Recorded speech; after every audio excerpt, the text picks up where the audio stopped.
What do you do when you have time overages on a job and you already have that crew scheduled for a new job to start, say the following week, but there are still hours or days left to complete a job?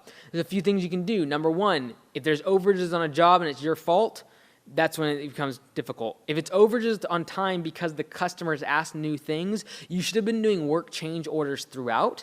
Now, if you're booked out solid for 6 weeks and someone midway job starts adding all of these things, you got to eventually say, look, we're booked out. I got to be off this job next week. So like you can add all this stuff, but we're going to have to come do it in 6 weeks. Like we got to put you on the schedule. It's going to be a separate estimate and a separate job. We've got to get completed what's been put on the schedule.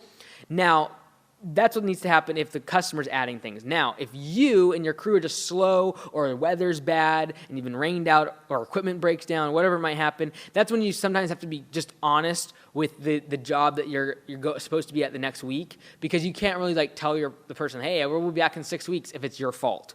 And so you really got to be able to just tell the customer that you're supposed to be there next week, be like, hey, I'm really, really sorry. We're going to have to start 3 days later because we're just running behind on this job due to rain, equipment, etc. And if they cancel, hopefully you've got 50% down on that large job. If they cancel, hey, you filled their time anyways with this job that's gone over. And then two, if they usually don't cancel because they've given a deposit and they're usually pretty understandable. Like, hey, if it's been raining like a deluge for the past week, they understand.